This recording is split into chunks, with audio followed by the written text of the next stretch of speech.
அதிமுக பொதுச் செயலாளர் இபிஎஸ் பாஜக தலைவரை போல் பேசுவதாக சட்டத்துறை அமைச்சர் ரகுபதி குற்றம் சாட்டியுள்ளார்.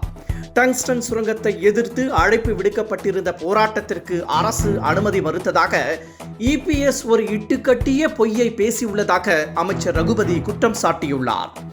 டங்ஸ்டன் போராட்டத்திற்கு அனுமதி அளித்ததுடன் அதற்கு போலீசார் முழு பாதுகாப்பு கொடுத்ததாகவும் குறிப்பிட்டுள்ள அமைச்சர் ரகுபதி, சுரங்கம் அறவே வராது என முதலமைச்சர் உறுதிபட தெரிவித்துள்ளதையும் சுட்டிக்காட்டியுள்ளார்.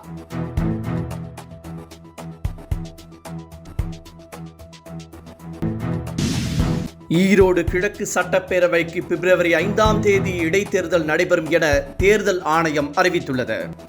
ஈரோடு கிழக்கு சட்டப்பேரவை உறுப்பினராக இருந்த காங்கிரஸ் கட்சியை சேர்ந்த EVKS இளங்கோவன் அண்மையில் காலமானார்.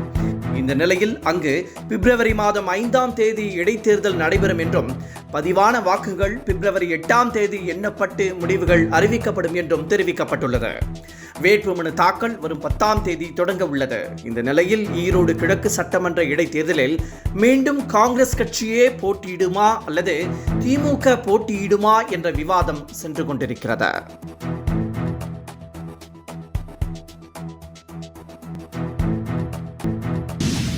அதிமுக மாவட்ட செயலாளர் கூட்டம் வரும் 11 நடைபெறும் என அறிவிக்கப்பட்டுள்ளது.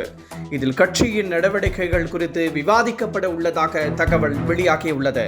குறிப்பாக ஈரோடு கிழக்கு சட்டமன்ற தேர்தல் பிப்ரவரி 5 நடைபெற உள்ள நிலையில் அது குறித்தும் முக்கிய முடிவு எடுக்க ஆலோசனை நடத்தப்பட உள்ளதாகவும் தெரிகிறது.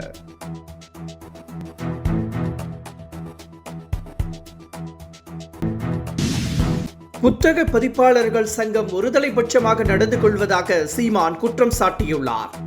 புத்தக கண்காட்சியில் நடைபெற்ற நிகழ்ச்சியில் கலந்து கொண்ட சீமான் தமிழக அரசை கடுமையாக விமர்சனம் செய்தார். மேலும் அவர் கலந்து கொண்ட நிகழ்ச்சியில் புதுச்சேரி தமிழ்தாய் வாழ்த்து பாடப்பட்டது. இதற்கு கண்டனம் எழுந்த நிலையில் புத்தக பதிப்பாளர் மற்றும் விற்பனையாளர் சங்கம் தங்களுக்கும் அந்த நிகழ்ச்சிக்கும் சம்பந்தமில்லை என்றும் சீமானின் செயலில் தங்களுக்கு உடன்பாடு இல்லை என்றும் பல்டி அடித்தது. இதனை கண்டித்துள்ள சீமான் புத்தக பதிப்பாளர் சங்கத்தின் செயல் அவமானகரமானது என கடுமையாக விமர்சனம் செய்துள்ளார்.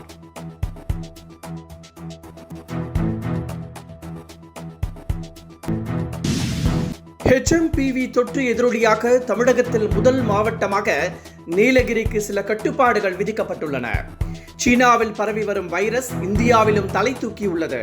இந்த வைரஸ் பெரும் பாதிப்பை ஏற்படுத்தாது என்ற போதிலும் முன்னெச்சரிக்கையாக இருக்கும்படி அறிவுறுத்தப்பட்டுள்ளது.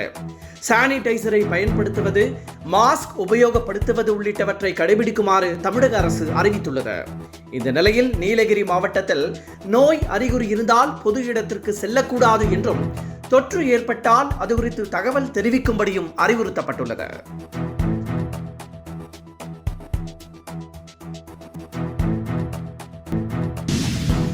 துபாயில் நடைபெறும் அதிவேக கார் பந்தயத்தில் நடிகர் அஜித் பங்கேற்க உள்ள நிலையில் அதற்கான பயிற்சி ரேஸ்கள் நடைபெறுகின்றன.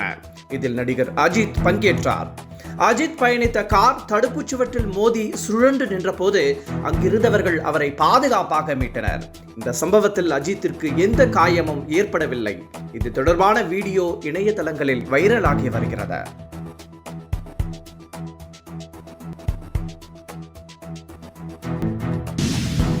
டெல்லி சட்டமன்ற தேர்தல் பிப்ரவரி 5 ஒரே கட்டமாக நடைபெறும் என அறிவிக்கப்பட்டுள்ளது. டெல்லி சட்டப்பேரவையின் பதவிக்காலம் பிப்ரவரி 23 முடிவடைய உள்ள நிலையில் அதற்கான தேர்தல் அறிவிப்பை தலைமை தேர்தல் ஆணையர் இன்று வெளியிட்டுள்ளார். அதன்படி 70 உறுப்பினர்கள் கொண்ட டெல்லி சட்டப்பேரவைக்கு பிப்ரவரி 5 ஒரே கட்டமாக தேர்தல் நடைபெறும் என்றும் பிப்ரவரி 8 வாக்கு எண்ணிக்கை நடைபெற்று அன்றைய தினமே முடிவுகள் அறிவிக்கப்படும் என்றும் தெரிவிக்கப்பட்டுள்ளது. வேட்புமனு தாக்கல் வரும் 10 நடைபெறும் என தெரிவிக்கப்பட்டுள்ளது.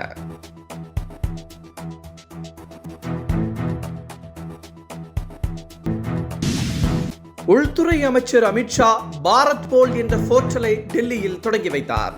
இந்தியாவிற்கு எதிரான குற்றங்களை நிகழ்த்திவிட்டு வெளிநாடுகளுக்கு தப்பிச் செல்லும் குற்றவாளிகள் அரசுக்கு பெரும் தலைவலியாக உள்ளனர்.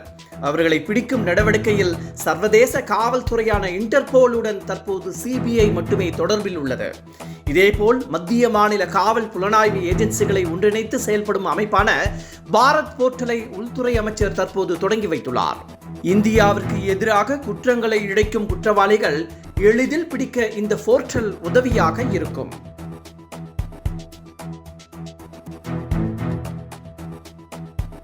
என்றும் உங்களுடன் மை இந்தியா. முக்கிய செய்திகளை உடனுக்குடன் தெரிந்து கொள்ள சப்ஸ்கிரைப் பண்ணுங்க, பெல் பட்டனை பிரஸ் பண்ணுங்க. என்றும் உங்களுடன் மை இந்தியா.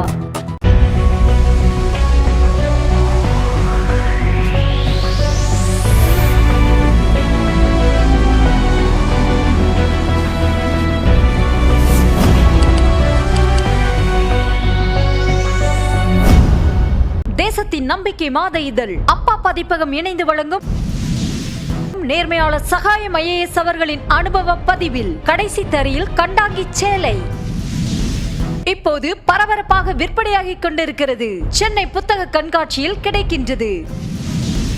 புத்தகத்திற்கு உடனே அழையுங்கள் 701002 9823 9315077173 மற்றும் 8925917667. கடைசி தரியில் கண்டாங்கி சேலை.